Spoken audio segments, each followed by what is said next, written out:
न श्री 105 विजयमती माता जी की, जैन धर्म की जिनवानी माता की। गुणानां विस्तरं वक्षे स्वभावानां तथैव च पर्यायाणां विशेषेण नत्वा वीरं जिनेश्वरम्।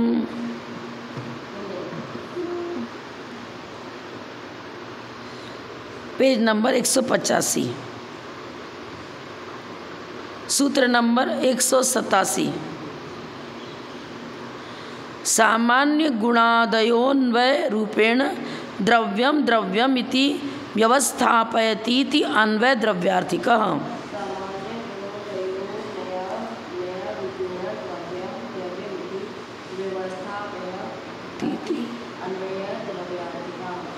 संधि विच्छेद करेंगे। सामान्य गुणादयो, सामान्य गुण आदयो, तृतीया विभक्ति नहीं प्रथमा विभक्ति बहुवचन, आदि है ना, मुनि मुनि मुनयो हैं, आदयो। अब विसर्ग के स्थान पर ओ हो गया और ओ होकर के आगे एदोत्परा लोपम अकारा, ये खंडाकार हो गया। सामान्य गुण आदयो अन्वय रूपेण।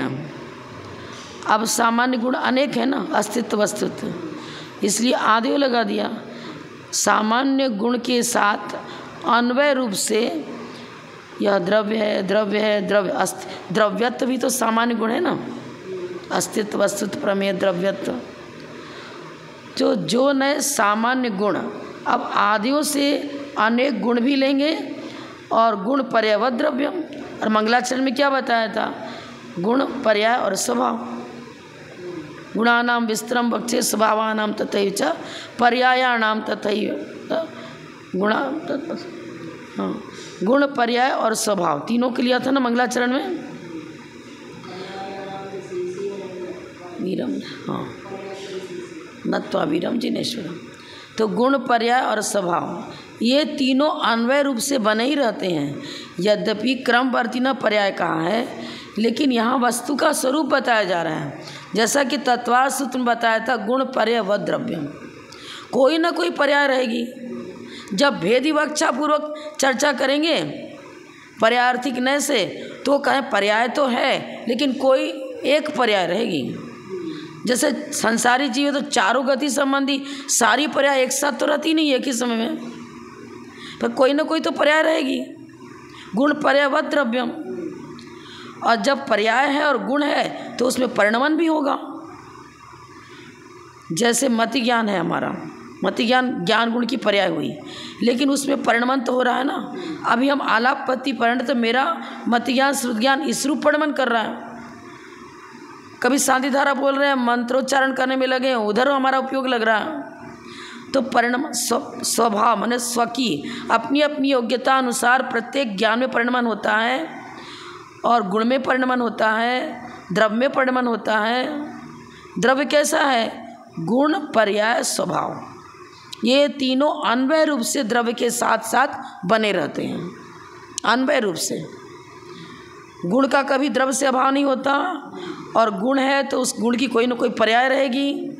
द्रव्य भी अपनी अपनी किसी पर्याय में रहेगा, और पर्यायों में गुणों में जो परिणमन होता है उसी को तो स्वभाव का भवनशीलता, परिणमनशीलता का भी कभी अभाव नहीं होता। सिद्ध अवस्था प्राप्त होने के बाद भी परिणमनशीलता है। कैसे? अगुरुलभ गुण के निमित्त से षड्गुण हानि वृद्धि रूप जो अर्थ पर्याय होती है, शुद्ध अर्थ पर्याय, वो सिद्ध अवस्था में विराजमान है, मौजूद है। जो नए सामान्य गुण पर्याय और स्वभाव को सामान्य क्यों लिख दिया?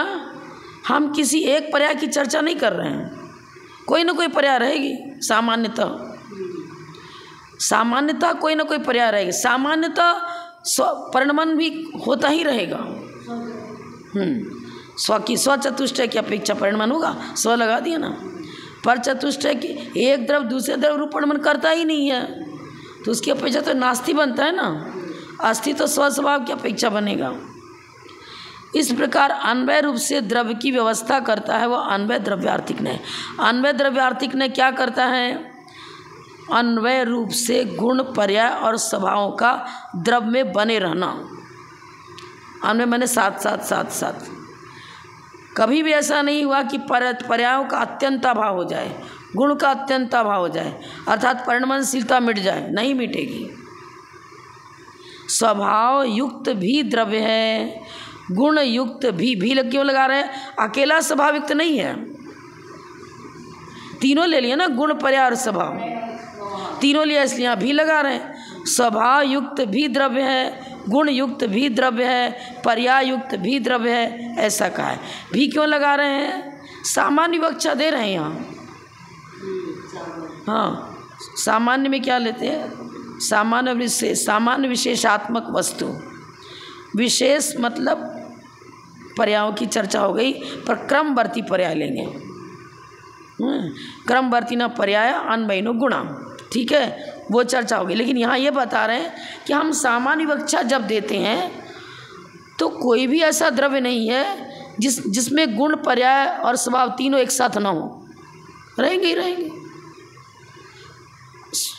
भवनशीलता भी निरंतर चलती रहती है, और गुणों का कभी द्रव्य से अभाव होता ही नहीं है, और पर्यायों का भी द्रव्य से कभी अभाव नहीं होता है। कोई ना कोई तो पर्याय रहेगी ना। हाँ, स्वभाव भी रहेगा। वो क्रमवर्ती ना पर्याय इसलिए का, सारी की सारी पर्याय एक साथ नहीं रहती, इसलिए वहाँ क्रमवर्ती लगाया है। लेकिन पर्याय रहित तो द्रव्य होगा नहीं। शुद्ध अवस्था प्राप्त होगी तो सिद्ध अवस्था में पर्याय तो सिद्ध पर्याय है ना। अब पुद्गल की ले लो तो परमाणु उसकी शुद्ध पर्याय हो गई, स्कंद उसकी अशुद्ध पर्याय हो गई, कोई ना कोई तो पर्याय रहेगी। अब आकाश कहो, आकाश काल द्रव्य, इनकी शुद्ध अर्थ पर्याय बता चुके हैं इसी ग्रंथ में पहले। शुद्ध अर्थ पर्याय उनकी वैभाविक परिणमन नहीं होता। स्वभाव युक्त भी द्रव्य है, गुण युक्त भी द्रव्य है, और पर्याय युक्त भी द्रव्य, ऐसा कहा जाता है। इसलिए द्रव्यत्व के कारण कहीं पर भी जाति नहीं जाती, तथापि जो नए स्वभाव विभाग रूप से अस्थि स्वभाव, नास्ति स्वभाव, नित्य स्वभाव आदि अनेक स्वभावों को एक द्रव्य रूप से प्राप्त करके भिन्न भिन्न नामों की व्यवस्था करता है, वो अन्वय द्रव्यार्थिक नहीं है। कहीं पर भी जाति नहीं जाती। जाति का मतलब अपना अपना स्वरूप ले रहे हैं। यहाँ पर द्रव्यत्व, गुण से कोई भी गुण रहेगा, चाहे विभाव रूप, वो गुण विभाव रूप परिणमन करता हो या स्वभाव रूप परिणमन करता हो। गुण अपनी जातीय से एक केंद्रीय जाति, द्विंद्रीय जाति यदि नामकरण की लेते हैं ना, यहाँ जाति में गुण तो अनेक हैं। अब ज्ञान अपने स्वभाव रूप परिणमन करते हैं। ज्ञान की जाति मतलब ज्ञान, जाति सब दिया ही ना, पर सूत्र में नहीं दिया है। हाँ, पर्याय को यहाँ जाति कर दिया इन्होंने। द्रव्यत्व के कारण, द्रव्यत्व का क्या बताया था पहले, शुरू जब हमने पढ़ा था, आलापत्ति शुरू कर दी थी। द्रवित होता है, द्रुयते, द्रोष्यति, अदुद्रवत, द्रवति इति द्रव्यम। नाना प्रकार से जिसमें परिणमन होता रहता है। द्रुयते माने द्रवित होता है, द्रवित था, द्रवित है, द्रवित होगा, माने परिणमनशील निरंतर रहता है। द्रव्यत्व का लक्षण पहले बताया था ना सबसे शुरू में, इसमें पेज नंबर दिया होगा, सबसे शुरू में बताया था, संस्कृत में बताया था मैंने, उसको क्लियर भी किया था आपको।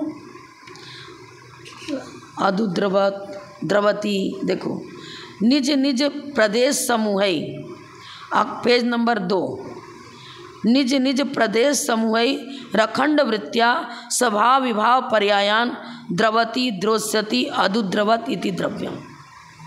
द्रवती द्रवित होता है, द्रोष्यति द्रवित होगा, अदुद्रवत माने द्रवित हो चुका।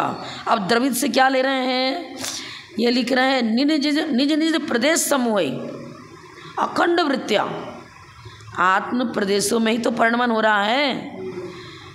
प्रदेश समूह, सारे के सारे प्रदेश समूह एक साथ द्रवित होते हैं। जब हम जानने का काम करते हैं तो अखंड वृत्ति से वो आत्म प्रदेश ज्ञानोपयोग रूप परिणमन करता है। अखंड वृत्तियाँ लिख दिया ना, अखंड वृत्ति से, अखंड वृत्तियाँ देखो पेज नंबर 2 है, उसमें चौथा 5वां लाइन देखो, 5वां लाइन। द्रव्यस्य भावो द्रव्यत्वम निज निज प्रदेश समूह अखंड वृत्तिया। आँख से देखते हैं तो मात्र आँख के पास के प्रदेश ही परिणमन नहीं करेंगे, अखंड है ना, टुकड़े टुकड़े में आत्म प्रदेश अलग अलग नहीं है। असंख्यात प्रदेशी एक जीव द्रव्य है।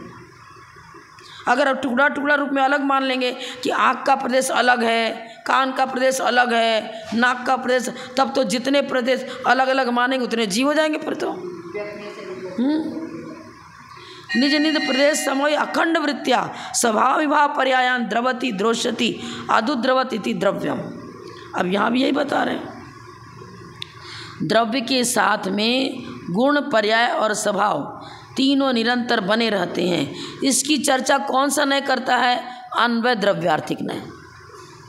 अन्वय रूप से द्रव्य भी, अन्वय रूप से गुण पर्याय और स्वभाव भी। जहाँ जहाँ द्रव्य वहाँ वहाँ गुण पर्याय स्वभाव, जहाँ जहाँ गुण पर्याय स्वभाव वहाँ वहाँ द्रव्य। हाँ, साथ साथ। जहाँ जहाँ धुआं है वहाँ वहाँ अग्नि अवश्य है, जहाँ जहाँ अग्नि नहीं है वहाँ धुआं भी नहीं है। अन्वय व्याप्ति अन्वय व्याप्ति व्यतिरेक व्याप्ति बताते हैं ना। अन्वय व्याप्ति में अस्थि पक्ष रहेगा, व्यतिरेक व्याप्ति में नास्ति पक्ष रहेगा। जहाँ जहाँ अग्नि नहीं है वहाँ धुआं भी नहीं है, व्यतिरेक हो गया। अन्वय जहाँ जहाँ धुआं है वहाँ वहाँ अग्नि भी है। इसी तरह जहाँ जहाँ द्रव्य है वहाँ गुण पर्याय स्वभाव तीनों रहेंगे साथ साथ साथ साथ। अन्वय द्रव्यार्थिक ने इस नय का विशद कथन सूत्र 53 में विशेषार्थ में किया जा चुका है। 10 प्रकार का द्रव्यार्थिक नय पढ़ा था ना। द्रव्यार्थिक नय के 10 भेद बताए थे, वहाँ अन्वय द्रव्यार्थिक नय भी बताया था।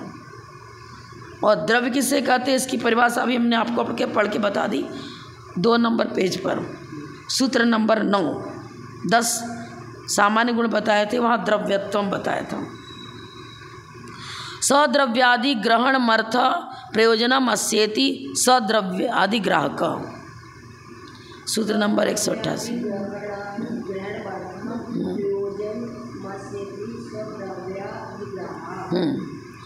स्व लगा दिया ना। स्व लगा देने से हम जीव द्रव्य की चर्चा कर रहे हैं, तो जिस जीव की चर्चा कर रहे हैं वो उसका स्वद्रव्य हो गया। जिस जीव की चर्चा कर रहे हैं अपना अपना स्व चतुष्टय लेंगे ना। स्व से स्व चतुष्टय, आप भी जीव हम भी जीव हैं, लेकिन आप पर चतुष्टय में आ जाओगे। स्व की अपना अपना द्रव्य लेंगे ना। मेरा स्वकीय द्रव्य आत्म प्रदेश अलग है, आपका स्वकीय आत्म प्रदेश अलग है। स्वद्रव्य में स्व चतुष्टय वाला लेंगे, स्वद्रव्य, स्वक्षेत्र, स्वकाल और स्वभाव। स्व चतुष्टय को ग्रहण करना जिसका प्रयोजन है वह स्वद्रव्यादि ग्राहक द्रव्यार्थिक नहीं हुआ। एक तरह सारी चर्चा पहले हो चुकी है, फिर कंक्लूजन में फिर बता रहे हैं। स्व चतुष्टय पर चतुष्टय आ चुका ना। अब पर द्रव्यादि ग्राहक ने देखो 189 नंबर सूत्र, पर द्रव्यादि ग्रहण मर्थ प्रयोजनम अस्येति पर द्रव्यादि ग्राहक।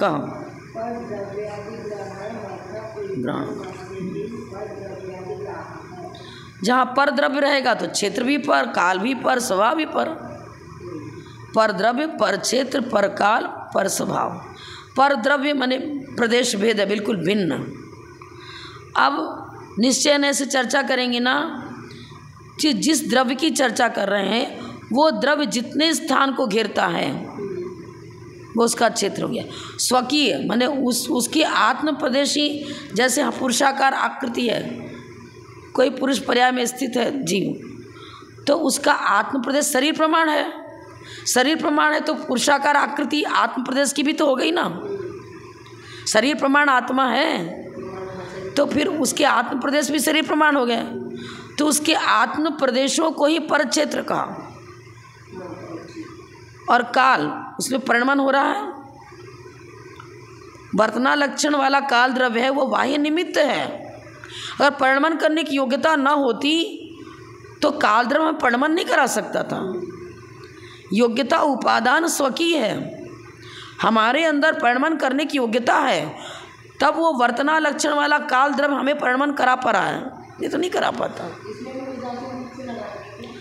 काल द्रव्य जो की चर्चा करेंगे तो काल द्रव्य उदासीन रूप से हमारे परिणमन में सहयोगी है, हेल्पर है, कारण है। पर निमित्त स्वनिमित्त दो होता है ना।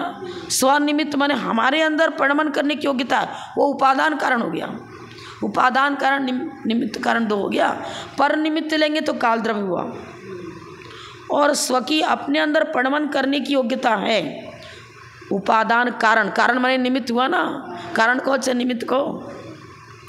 तो यहाँ पर लेंगे तो जैसे पर द्रव्य हुआ, कोई भी द्रव्य ले लो, हम अपने जीव स्वयं जीव द्रव्य हैं। अन्य जीव, धर्म अधर्म, आकाश काल सब पर हुए ना। पर चतुष्टय से नास्ति आएगा। हम धर्म द्रव्य नहीं है, हम अधर्म द्रव्य नहीं है, हम पर जीव भी नहीं है। तो इस तरह सारी व्यवस्था लिखनी पड़ेगी। पर द्रव्य, पर क्षेत्र, पर काल, पर स्वभाव। दूसरे का स्वभाव हमारा स्वभाव थोड़ी बन गया। पर चतुष्टय को ग्रहण करना जिसका प्रयोजन है वह पर द्रव्यादि ग्राहक द्रव्यार्थिक न है। पर द्रव्यादि ग्राहक ना क्या बताएगा? नास्ति। पर चतुष्टय से नास्ति। और पर चतुष्टय की व्याख्या करने वाला नय कौन सा है? पर द्रव्यादि ग्राहक द्रव्यार्थिक न है। हाँ, पर द्रव्य की चर्चा, पर द्रव्य, पर क्षेत्र, पर काल, पर स्वभाव की चर्चा कौन सा नहीं करता है? पर द्रव्यादि ग्राहक द्रव्यार्थिक नहीं। ये क्या बताएगा? पर चतुष्टय से आप नास्ति स्वरूप हो। सिद्ध भगवान में भी 4 अन्वय रूप गुण हैं और 4 व्यतिरेक रूप गुण हैं। अन्वय व्यतिरेक दोनों है। व्यतिरेक का मतलब यहाँ पर की अपेक्षा से चर्चा कर रहे हैं। सूक्ष्मत्व गुण, अवगाहनत्व गुण, अगुलव गुण, ये सब चीज़ें। अब सुख दुख का अनुभव, इंद्रियजन सुख का पहले अनुभव करते थे, अब अपने आत्मिक सुख का अनुभव कर रहे हैं। तो आपको वेदनीय कर्म के अभाव से अव्याबाद सुख हुआ। तो वेदनीय कर्म के अभाव से अव्याबाद सुख हुआ। अब सुख तो ये तो आएगा किस में आएगा? अन्वय में आएगा।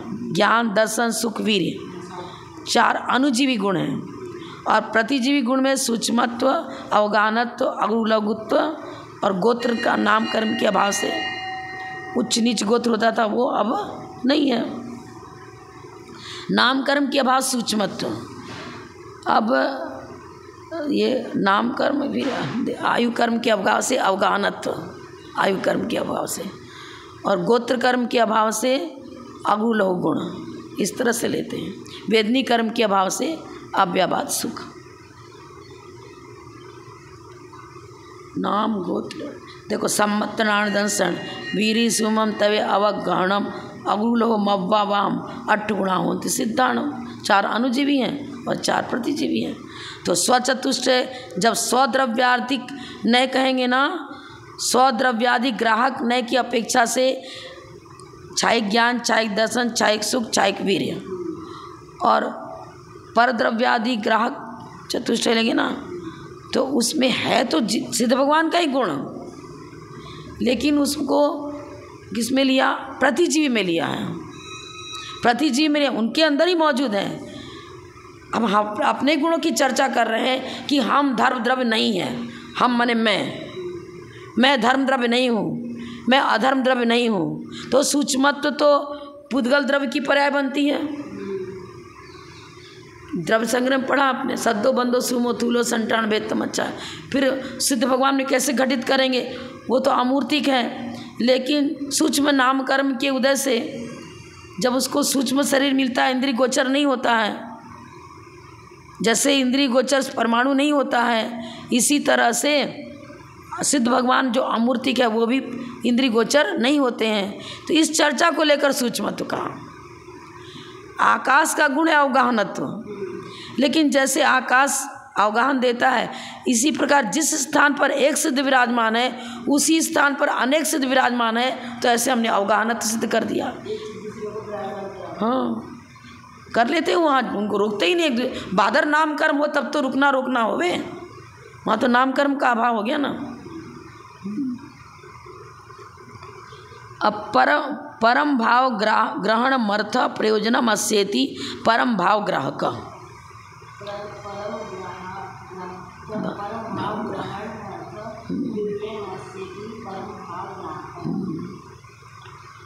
गोत्र कर्म के अभाव से अगु लघु होता है, क्योंकि उच्च गोत्र और नीच गोत्र में उत्पन्न कराना।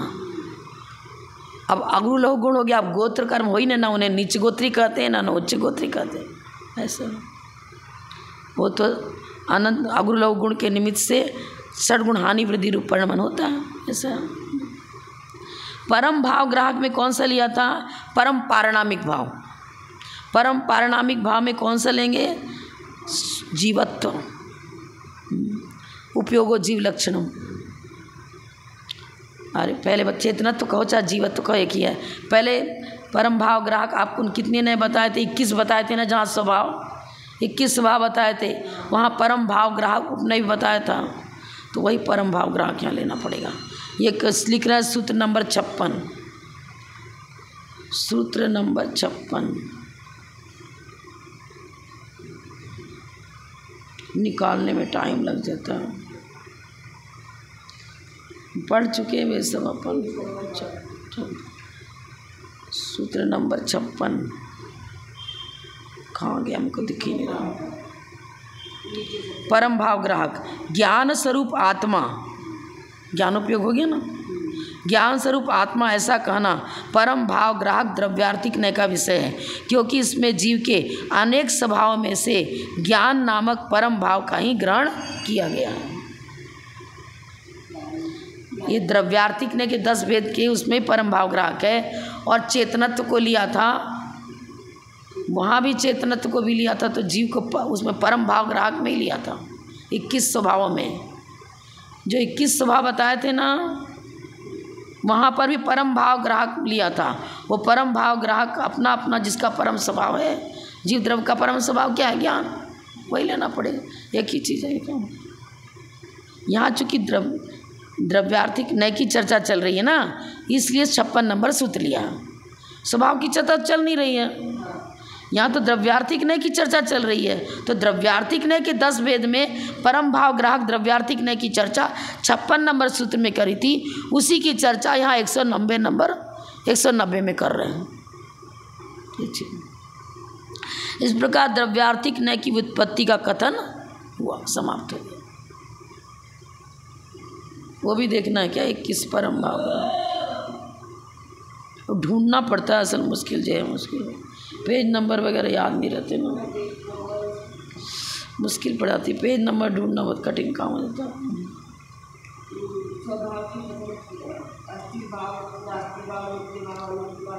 हाँ, उसमें परम भाव भी है एक लास्ट में।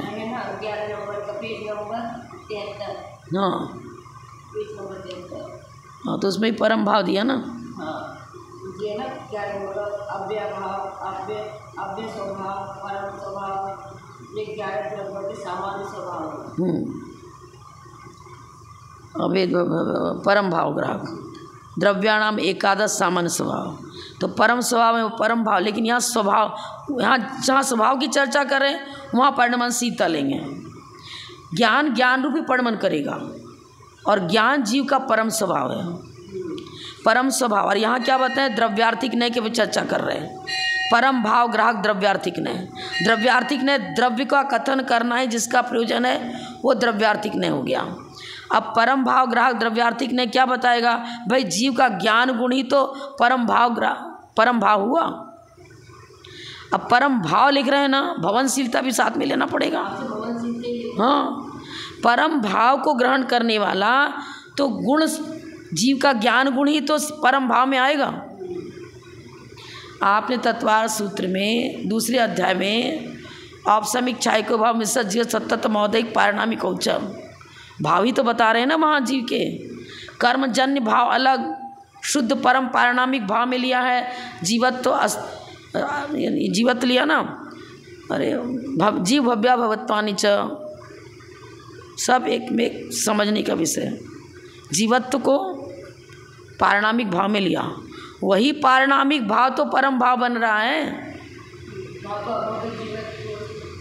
हाँ, पारिणामिक है। अब जीव की चर्चा कर रहे हैं तो उसका ज्ञान स्वभाव ही तो परम पारिणामिक भाव बनेगा।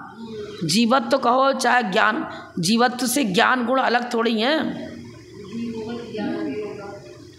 जीव भव्या भवत्वानि च, जीव की अपेक्षा से उसका ज्ञान गुण परम पारिणामिक भाव में आएगा और भव्यत्व लेंगे। तो जब तक रत्नत्रय प्रकट करने की योग्यता जिसमें है उसे भव्य कर दिया, रत्नत्रय प्रकट करने की योग्यता जिसमें नहीं है वो अभव्य किया। उनका प्रकरण उनके साथ। यहाँ प्रकरण मात्र ये दे रहे हैं परम भाव ग्राहक द्रव्यार्थिक ने किसे कहते हैं। अब परम भाव में ज्ञान को लिया है। अब ज्ञान गुण जीव का ही तो गुण है ना, तो सब जगह विवक्षा समझनी चाहिए कि वहाँ पर भी जीवत लिया था, यहाँ पर परम भाव में 21 भाव में परम भाव ले लिया, यहाँ द्रव्यार्थिक ने परम भाव ले लिया। अपनी अपनी विवक्षा है। जब हम पारिणामिक भाव की चर्चा करें तो उस प्रकार चर्चा कर ली। जब हम परम भाव ग्राहक द्रव्यार्थिक ने की चर्चा करें तो द्रव्य का कथन करना जिसका प्रयोजन हो द्रव्यार्थिक ने हो गया। और 21 भाव में ले रहे हैं तो स्वभाव का कथन कर रहे हैं, तो स्वभाव में भी तो जीवत्व बनेगा ना। स्वभाव हो गया वो भवनशीलता। जीव कभी अजीव बन जाएगा क्या? हाँ, जीव अजीव तो बनेगा नहीं कभी, तो स्व की रूप परिणमन होगा। जीव में जिस रूप परिणमन करने की योग्यता है वो उसी रूप परिणमन करेगा ना। ये चीज़ कहाँ बताया? 21 जो भेद स्वभाव के बताए थे वहाँ बताया। अब यहाँ बता रहे द्रव्यार्थिक से, तो परम भाव ग्राहक स्वचतुष्टय तो है, स्वचतुष्टय स्वद्रव्य स्वचेत स्वकाल भाव ले, लेकिन उस स्वचतुष्टय में परम भाव कौन सा हुआ? उसका ज्ञान गुण हुआ। उसी से तो जीव की पहचान होती है। इसी से तो मतलब सबसे पहले जो तत्वार्थ सूत्र में उपयोग हो जीव लक्षणों, जो लक्षण विशेष जो उसी में पाया जाए, विपक्षात व्यावृत्ति, विपक्ष से व्यावृत्ति करा दे, ऐसा जो विशेष गुण होता है उसी को परम भाव कहेंगे। उपयोग हो जीव लक्षण, और उसमें भी ज्ञानोपयोग को लिया इन्होंने। अब हम पर्यायार्थिक ने का कथन 191 नंबर सूत्र। पर्याय एव अर्थ प्रयोजनम अस्येति पर्यायार्थिक।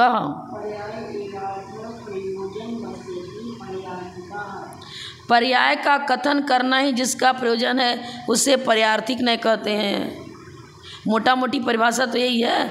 द्रव्य का कथन करना जिसका प्रयोजन है वो द्रव्यार्थिक नहीं, और पर्याय का कथन करना जिसका प्रयोजन है वो पर्यायार्थिक नहीं।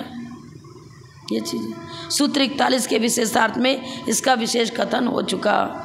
अब पर्यायार्थिक नहीं के भी 6 भेद बताए थे।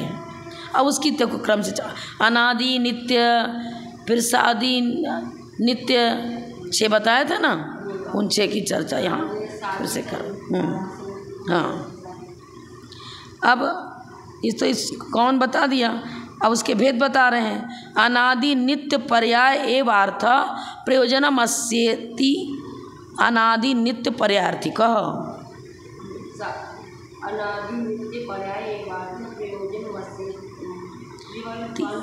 हाँ, प्रयोजनम अस्य इति अनादि नित्य पर्यायार्थिक। संधि विच्छेद करेंगे तो प्रयोजनम प्लस अस्य प्लस इति प्लस अनादि। प्रयोजनम अस्य, अस्य माने इसका, इस पर्यायार्थिक नय का प्रयोजन क्या है? अनादि नित्य पर्यायार्थिक नय का प्रयोजन क्या है? जैसा नाम वैसा काम करेगा। जो अनादि और नित्य है ऐसी पर्याय की चर्चा करेगा। तो अनादि नित्य पर्याय कौन सी है? जो कभी विघटित नहीं होती। पंचमेरु, नंदीश्वर द्वीप, कुलाचल पर्वत आदि ये कभी विघटित नहीं होते हैं। अनादिकालीन से उस पर्याय में है और अनंत काल तक इसी रूप में उनकी रूपरेखा बनी रहेगी। मेरु आदि पुद्गल द्रव्य की अनादि नित्य पर्याय है। अब खुद पर्याय तो भाई बदलती रहती है। अब आचार्यों ने पूरी स्पष्ट कर रहे हैं ना, बार बार पहले भी स्पष्ट कर दिया, पुनः स्पष्ट कर रहे हैं। हमने ये बताया था कि पर्याय क्रमवर्ती होती हैं। हमने ये नहीं बताया कि 6 द्रव्यों की पर्याय उनकी व्यंजन पर्याय बदलती रहती है। व्यंजन पर्याय किसी की बदलती किसी की नहीं बदलती है। अरे धर्मद्रव्य पूरे लोकाकाश में व्याप्त है, उसकी व्यंजन पर्याय बदलेगी क्या कोई? हम जैसे कभी मनुष्य बन रहे, कभी त्रियंश बन रहे, देव बन रहे, नारकी बन रहे, ऐसे कोई धर्मद्रव्य भी परिवर्तित होगा क्या? नहीं, अधर्मद्रव्य भी नहीं होगा, आकाश भी नहीं होगा। तो इन सब की पर्याय क्या कहलाएगी? अनादि नित्य। पुद्गल की बदलती है। अब देखो पुद्गल द्रव में सुमेरु पर्वत भी है, वही पौद्गलिक है, लेकिन वो उसकी आकृति जैसी की ऐसी बनी रहती, कभी विकृत, अनादि नित्य है ना वो। क्योंकि कुछ कुलाचल पर्वत आदि ऐसे हैं। अब आप कहो कि पुद्गल का तो स्वभाव है गलन पूर्ण आदि, लेकिन उसमें वो आकार वैसा का वैसा बना रहेगा। उसमें रहने वाला जो पृथ्वी का एक जीव है, उसकी आयु जैसे पूरी होगी, कोई दूसरा जीव उसमें प्रविष्ट हो जाएगा और वैसा कैसा विघटित बना रहेगा। वो पृथ्वी का एक जीव है, चाहे सुमेरु पर्वत हो, चाहे कुलाचल हो, चाहे नंदी द्वीप की रचना हो। क्योंकि ये पुद्गल जो बना, आकृति बनी, वो बिना जीव के नहीं बन सकती। औदारिक शरीर तो मानना पड़ेगा ना। एकेंद्रीय से लेकर सारे विकलेंद्रीय और त्रियंच और मनुष्य, इन सब की का औदारिक शरीर है। एकेंद्रीय जीव का शरीर कौन सा है? औदारिक। पृथ्वी कायिक, मेरु आदि कौन है? पृथ्वी कायिक बोलते हैं ना इनको। हाँ, ये पृथ्वी कायिक है, पृथ्वी काय नहीं है, पृथ्वी कायिक हैं। अब पृथ्वी कायिक हैं तो हमारा शरीर तो तब गलन पूर्ण करता है जब आत्मदेश निकल गए। अब 100 क्या पड़ा पड़ा सड़ जाता है, ठीक है ना, टूट फूट जाता है। पत्थर तोड़ फोड़ दिया तो अब पृथ्वी काय हो गया। वो तो खान से निकाल दिया पत्थर, पृथ्वी काय हो गया। अब सुमेरु पर्वत वगैरह जो है ना, वो पृथ्वी कायिक के उदाहरण में आएंगे, पृथ्वी काय नहीं कहलाएंगे।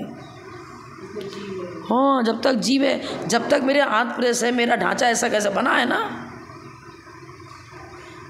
और हमारा तो फिर भी यह संभव है कि वैसे आत्मदेश संकुचित हो जाते हैं कि हाथ कट गया, मान लो किसी का आत्मदेश संकुचित हो गया, उसमें रह गए। पर ये अनादि नित्य पर्याय बता रहे हैं, ऐसा का ऐसा बने। सुमेरु पर्वत प्रलयकालीन हवा बहे, कुछ भी आए तब भी वो विघटित नहीं होता है, खंडित नहीं होता है। भक्तामन ने बताया ना, प्रलयकालीन की वायु चले, जैसे सुमेरु पर्वत अचल रहता है, इसी प्रकार से ये भगवान आपका स्वरूप जो है ना, इसी प्रकार से है। आपका ब्रह्मचर्यव्रत अचल है, आपके द्वारा जो आपका रत्नत्रय गुण जो है ना, आपके साथ साथ निरंतर बना रहता है। सूर्य तो उदित भी होता है और अस्ताचल को भी जाता है, लेकिन अलौकिक सूर्य हो, अलौकिक चंद्र हो, आपका ब्रह्मचर्य अखंड है। सुमेरु पर्वत प्रलयकालीन भले ही हिल जावे, लेकिन आपका ब्रह्मचर्य कभी अपने ब्रह्मचर्यव्रत से आप कभी विचलित नहीं होते। अखंड सील के 18,000 वेद का पालन करने वाले आप अचल सुमेरु पर्वत पर उदाहरण दृष्टांत देते हैं। तो वहाँ कोई पर्याय थोड़ी बता रहे, दृष्टांत दिया है वहाँ। तो यहाँ आदि अनादि नित्य पर्याय में किसको लिया था? सुमेरु आदि पुद्गल द्रव्य की। इसने का विशेष कथन सूत्र 58 में हो चुका है। सादि नित्य पर्याय एवं अर्थ प्रयोजनम अस्येति सादि नित्य पर्यायार्थिक।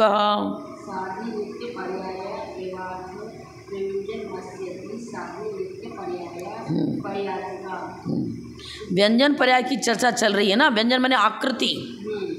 सुमेरु पर्वत जितना ऊंचा, जितना लंबा, जितना चौड़ा, जैसी आकृति जैसे जैसे बताई है, वैसी आगम में त्रिलोकसार में जैसा बताया, वो सुमेरु पर्वत की आकृति वैसी बनी रहेगी। अब यहाँ पर सादि नित्य पर्याय बता रहे हैं, तो सिद्ध पर्याय को इन्होंने सादि नित्य पर्याय बताया। सादि है ना सिद्ध पर्याय, पहले संसार में थे, जैसा शरीर मिलता था वैसी आकृति बनती चली जाती थी, अब अशरीरी हो गए। सिद्ध पर्याय सादि है। अब सिद्ध पर्याय होने के बाद जो उनके आत्म प्रदेश की आकृति रही, वो आत्म प्रदेश की आकृति अनंत काल तक वैसी बनी रहेगी, अब नित्य रहेगी। हाँ, क्योंकि चेंज करने वाला कोई कारण नहीं है। हमारा तो नाम कर्म के अनुसार हमारी आकृति आकार प्रकार बनता रहता था। अनुपूर्वी कर्म जो है ना, एक गति से दूसरी गति में जीव को ले जाता था, पहुंचा देता था, और जिस शरीर में पहुंचता था वैसे उसकी आकृति बन जाती थी। अब कोई नया शरीर लेना ही नहीं है, वो तो उद्गमन करके वो अशरीर ही रहे। अब आकृति चेंज कराएगा कौन? कर्म ही नहीं रहा। तो कर्मानुसार आकृति चेंज होती थी। अब 8 कर्मों का आत्यंतिक उच्छेद हो गया, इसलिए उनकी व्यंजन पर्याय जो शरीर की आकृति, शरीर नहीं आत्म प्रदेश की आकृति वैसी की वैसी बनी रहेगी। शादी भी है और नित्य है। शादी क्यों कहा? पूर्व शरीर से किंचित न्यून अवगाहना को लेकर आत्म प्रदेश है। शरीर प्रमाण अभी तो आत्मा है, ये शरीर जो है ना इसमें भी आत्म प्रदेश प्रविष्ट है। किंचित न्यून क्यों कहा? नाक में जो पोल स्थान है, आँख बंद कर पोल है जब तो बंद कर रहे हैं, श्वासोच्छ्वास ले रहे हैं, जो पोल स्थान मतलब जहाँ पर आत्म प्रदेश मौजूद नहीं है। कान में आपने उंगली डाली, कोई सीख डाल दिया, यदि उससे शरीर से टच नहीं हो रहा, धीरे सीधे डाल रहे हो तो वेदना का अनुभव नहीं होता। जब खकोड़ते हैं तब लगता है कि हाँ कुछ चोट लग रही है। पोल स्थान है जब तो, नाक में पोल स्थान है, बीच में सुई कुछ घुसाया आपने, सीख घुसाई, हाँ कैसे प्रवेश करें? कोई बात नहीं। आत्म प्रदेश जब सिद्ध अवस्था में हो गए तब कोई भी पोल नहीं है, ज्ञान घन स्वरूप, ज्ञान शरीर ही हो गए ये, वहाँ पर तो पोल का सवाल ही नहीं है। ज्ञान घन, घन माने जैसे कि तिल में तेल घनाकार रूप में भरा पड़ा हुआ है, कोई भी ऐसा तिल का भाग नहीं है जिसमें तेल मौजूद ना हो, ऐसे पूरे में व्याप्त है। इसी तरह से उनका अब ज्ञान शरीर ही हो गए, पोल नहीं, ज्ञान घन स्वरूप आत्मा है। सघन माने कोई भी स्पेस खाली नहीं है जहाँ ज्ञान ना हो, उनके आत्मिक गुण मौजूद ना हो, सारे के सारे आत्मिक गुण मौजूद हैं। अब गुणों का पुंज हो गया पूरा शरीर। अब जहाँ पोल स्थान है वहाँ पर आत्मप्रदेश नहीं है, फिर आत्मिक गुणों की भी चर्चा कहाँ से होगी? नहीं होगी। जीव की सिद्ध पर्याय शादी है किंतु नित्य है, इस नए का विशेष कथन सूत्र 59 में हो चुका है। अरे शून्य कर देते हैं डॉक्टर लोग, तब तो ऑपरेशन करते हैं, वो आत्मप्रदेश संकुचित हो जाते हैं, तो वहाँ सुख दुख आदि की अनुभूति नहीं होती है। वहाँ पर संकोच विस्तार की शक्ति है। एक भव में भी असंकोच विस्तार के, भव से भवांतर में गए तब तो जैसी पर्याय मिली वैसे संकोच विस्तार हुआ ही, लेकिन हमारे रहते हमारा संकोच विस्तार होता है। शून्य कर देते हैं डॉक्टर लोग, उतने स्थान तो ऑपरेशन वगैरह करते हैं। अब जैसे मान लो कि किसी कोई हो गया कि ऐसा रोग काट नहीं पड़ा, तो उसकी आत्मप्रदेश संकुचित, तो जीवन तो बैठा ही है, हाथ कट गया बस इतना ही है, दूसरा हाथ से काम हम सब करता, चेतन ही है, आयु कर्म थोड़ी समाप्त हुए। अपने द्वारा किसी क्रिया से कर सकते आत्मप्रदेश को संकुचित हो गए। पहले तो जिस समय कटा उस समय कुछ देर तक ये जॉइंट रहेंगे, आत्मप्रदेश रहेगा, ये उंगलियां वो तड़फड़ाती रहेंगी, फिर धीरे धीरे वो संकुचित होकर इसी में समा जाएंगे। समुद्घात में क्या होता है? समुद्घात में आत्मप्रदेश फैलते फिर संकुचित नहीं होते क्या? और अंत मस्त मौजूद हैं। आत्मप्रदेश संकुचित स्थित नहीं होते तो बालक पैदा हुआ उतना ही बना रहता, फिर लंबा चौड़ा हुआ कैसे? विस्तृत हो रहे हैं। अब मैं जब सलेखना ले लेता उसके प्रदेश अब एकदम इतने सिकुड़ जाते हैं, मोटा ज्यादा था। हाथी कलाई पहले इतनी आती थी, अब देख रहे तो और इतनी सी कलाई हो गई, पतली हो गई कलाई, संकुचित हो गया। अरे दुबला पतला हो जाता है, हड्डी का ढांचा बन जाता है, सुक्रूर हो जाता है, नर कंकाल की तरह हो गया। संकोच विस्तार की शक्ति है, आत्मप्रदेश संकुचित होते हैं। इस तरह तुम सोचो कि सुमेरु पर्वत के होते होंगे, नहीं होंगे। अब सिद्ध भगवान के भी नहीं होंगे, नित्य हो गई। हाँ, हमारे तो पोल है तो संकोच विस्तार बनता था, उनके पोल है ही नहीं, संकोच विस्तार कहाँ से बने? और कारण ही नहीं है। कारण मिलकर में तो कोई कार्य होगा, कारण के बिना कार्य कैसे होगा? अब संकोच विस्तार कराने वाला कारण सब प्रकार का हट गया, आठों कर्म हट गए। कर्मजन्य अब जो संकुच विस्तार आत्मप्रदेश में चलता था वो आगे कर्म रहित होने पर नहीं चलेगा, शादी नित्य पर्याय हो गई। टाइम हो चुका 6:30 पूरे हो,